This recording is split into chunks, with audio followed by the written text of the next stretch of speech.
40 விழுக்காடு திமுகவுக்கு வருதுன்னு வருது இல்ல.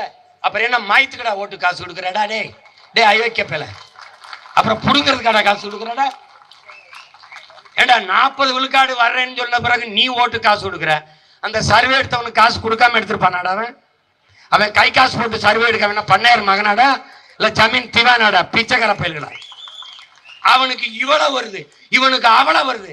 எங்கிருந்துடா வருது? 3 நிதி ஆயோக் கூட்டத்துக்கு வர முடியாது. போட்டார் ஈடி, ஓடி வாரேன் மோடி, மோடி வாரேன் ஓடி. அங்க போய் சரியா தீந்தாரும் சேர்ந்தார். யார் பக்கத்துல? சந்திரபாபு நாயுடு. ஏன் இவருக்கு அவருக்கு ஒரு ரெக்கமெண்டேஷன்.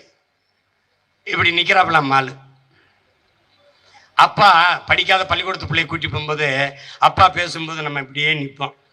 ஏதோ பண்ண தெரியாம பண்ணிட்டாங்க, ஒரு தடவை மன்னிச்சு விடுங்க ஐயா, நான் கூட வீட்டில் போய் கண்டிச்சு வைக்கிறேன் ஐயா, நீங்க கொஞ்சம் இந்த ஒரு வாட்டி சேர்த்துக்கிறீங்க ஐயா. ஐயா ஏதோ நீங்க கஷ்டப்படுறீங்க, பாவப்பட்ட ஆளா இருக்கு, ஏழை குடும்பமா இருக்கு, உங்க முகத்துக்காக ஒரு தடவை மன்னிச்சு விடுறேன் அப்படின்னு. ஐயா எப்படியாவது விடுதலை பண்ணுங்கய்யா, எப்படியாவது விடுவீங்கய்யா. எதை? நிதியவா? இல்லைங்கய்யா, உதய நிதியையா.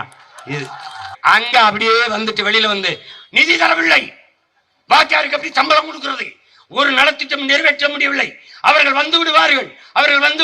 யோ அவன் எங்க வந்தான்? நீ தான் போயிட்டு வரப்ப அவன் எங்க வந்தான்?